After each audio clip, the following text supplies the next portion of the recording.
Welcome, you're watching Head to Head. I'm Antonina Antosha with UATV. In a resolution at the 64th session of the NATO Parliamentary Assembly, the Ukrainian delegation introduced an amendment to further strengthen NATO forces in the east of Ukraine. Also, the Assembly has called for giving Ukraine a clear perspective of membership in the North Atlantic Alliance. To talk more about this agenda, we welcome to the studio today Valeriy Kravchenko. He's a senior research fellow at the National Institute for Strategic Studies. So hello and thank you for joining us. Hello. There has been information out that the NATO Parliamentary Assembly has called on the international community to give Ukraine a clear perspective of membership in the North Atlantic Alliance. Could you comment? How far have we moved on this path?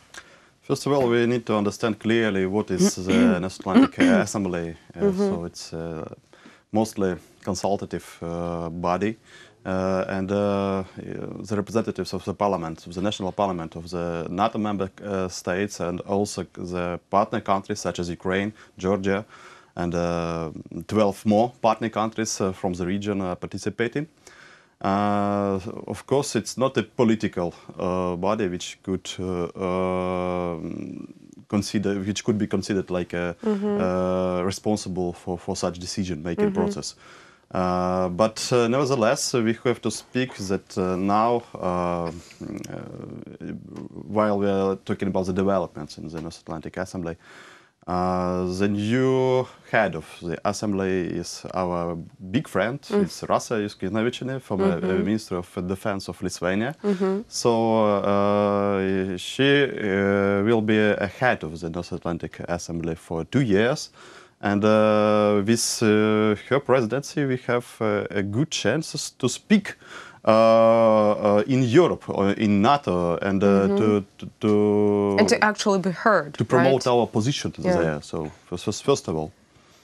Okay. Also, during the 64th session of the NATO Parliamentary Assembly, Ukraine once again pointed out on the fact that Russia has close relations or close connections to the Iraqi terrorist groups.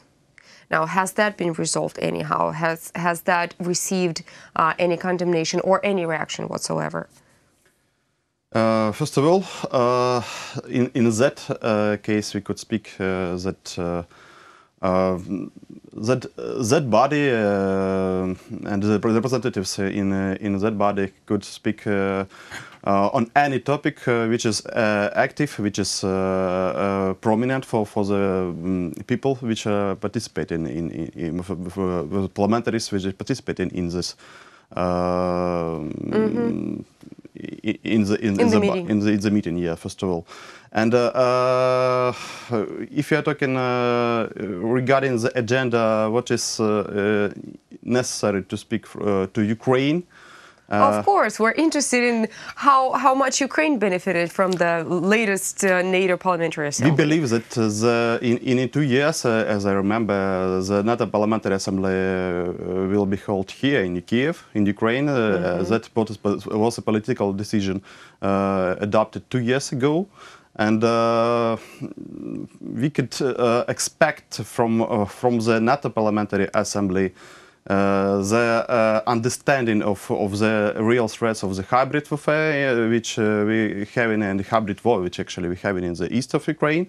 And we still are expecting the absolute understanding about the Crimea issue, because it's not obviously for even for some countries of NATO member states, because you know that Russia trying to promote this idea, let's make business as usual, and let's that's the Crimea issue. Crimea is gone for Ukraine, and it's closed issue. And for Ukraine, it's very important to speak from the different backgrounds in a parliamentary assembly, also NATO and the European Council, and elsewhere about the strict position about the Crimea, and a strict position about the Donbass, and as well another details we could speak. It's about the future peacekeeping mission, for example, in the Donbass. What about the blockade of the Azov Sea territory and the building of the Kerch Bridge, constructing of the Kerch Bridge? Yes, we also trying to enforce this issue with the parliamentary voice, and NATO Parliamentary Assembly, they adopted such a resolution about the Azov Sea and about the deeds of the Russian Federation, about the militarization of Crimea and the Azov Sea. Yes, let's understand about the efficiency of what we are talking about. It's not about the political decision, and it's not about the economic pressure, for example, or sanctions. It's about recognizing the existence of the problem. It's recognizing. It's a platform for speaking, right. and only. And if you're talking about our friends, as I said, Russia, for example, is our friend, definitely. And other countries of the eastern flank are also our friends, first of all. Maybe Hungary is not so big friend now, but still. And from the another perspective, we also have some member states, and it's a southern flank of NATO, first of all. And the countries which represent that flank is Italy, Spain, Portugal, Greece. Traditionally, these countries now we could consider them as not neutral, but not a friends of Russia, but still they are just a voice of Russia and Russian interests in Europe. And it's very important for Ukraine to give the clear understanding of its position and the destructive position of Russia towards Europe, and that the threat we have in here in the east, in Crimea, is not only a threat for our statehood, for Ukraine statehood. It's a threat for the common security of Europe and whole Euro-Atlantic region. And there has been already proof of that. The European Union, again, at the NATO Parliamentary Assembly, has condemned Russia's constant meddling in foreign elections. And we're not talking only about the United States here, we're talking about other European countries. So this is an open threat to the sovereignty, right, to the sovereignty of every European country existing. You know, elections is issue, and it's a big issue for Russia, and a big space how to influence on the elections, and they have enough instruments to interfere in the elections, even in such well-defended countries like France, for example, or Germany, or even the United States. And because that NATO Parliamentary Assembly is parliamentary body, and we have such trend in Europe, and not only in Europe, in the whole Atlantic region, a lot of populists, Euroscepticists, and anti-systemic movements coming to the power in different countries. Just imagine in a few years, in 2 years, for example, after the new elections wave will be implemented here in Europe, who will be these representatives in the NATO Parliamentary Assembly? So it could be happen that these people which will speak on behalf of the countries, especially I would underline, it's a southern flank, as I said, but also Bulgaria, for example, Hungary, and countries of the Western Balkans. Who will be these parliamentaries?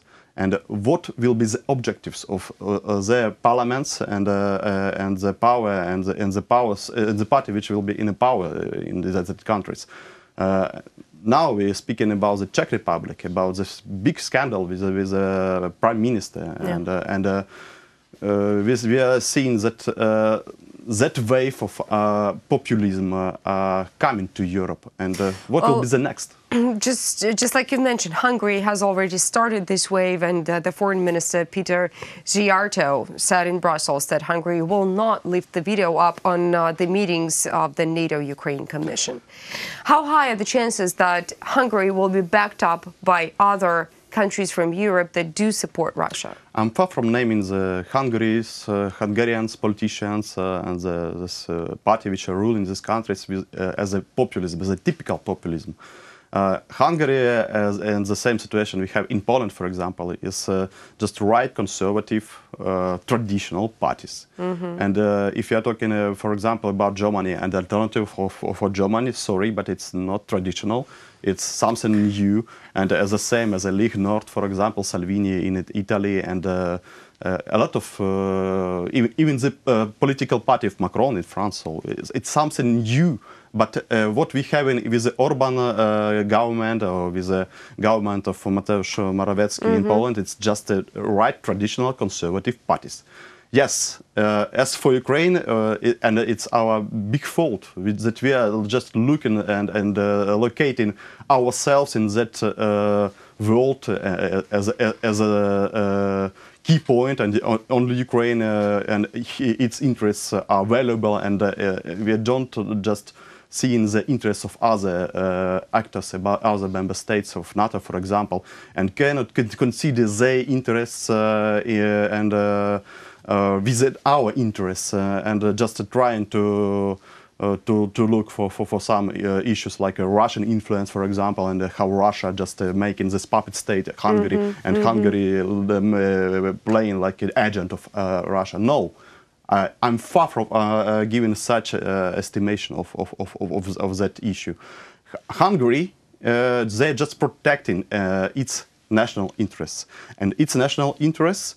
It's a very strict position. It's a far-right position, but far-right not just like a populism or Euroscepticism. Yes, in some meaning, yes. But first of all, it's a nationalism in a good meaning of that word. And it's a policy not against Ukraine. If you are talking against, it could be against Romania, against Serbia, against Slovakia, because in that countries located the minorities of Hungarians.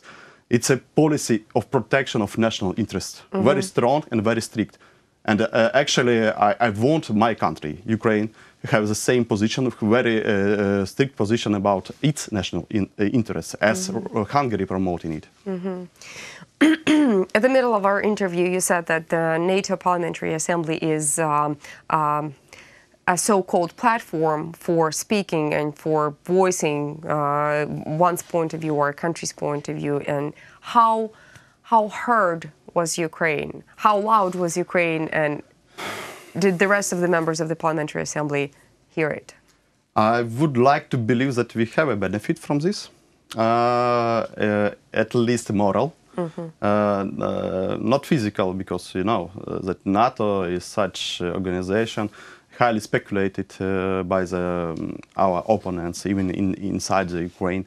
And for example, we could not imagine such situation as NATO giving the direct assistance to IDPs and or to reconstructing, for example, the eastern Ukraine. And so it's difficult because Russia will manipulate just now with that issue. But I think still that while we are having the friends, we need to use this opportunity and to speak to these friends and maybe to engage these friends. And yes, we have friends, and that's good news for Ukraine. And not only here, just in Lithuania, Vilnius, or Warsaw, or Bucharest, for example, but also from another side of the ocean, of the Atlantic. So it's United States, it's Canada. And while still we have a big support from Canada with the diaspora Ukrainian located in that country, and having an influence, a real influence in the Canada. And the United States, of course, because the United States is the power. We expect the deepest support of our initiatives here. And we are actually negotiating about the weapon. Yes, it's important with the United States, but the most important is a will, a political will from the Washington, from the United States to support Ukraine and to support its ideas and to support its geostrategical position of Ukraine and defend this position in that region. It's really good to hear that Ukraine is supported and has friends around the world that are supporting Ukraine's decision. Thank you so much for coming. Thank you. That was Valeriy Kravchenko. He is a Senior Research Fellow at the National Institute for Strategic Studies. Thank you so much for watching UATV. Stay tuned for more.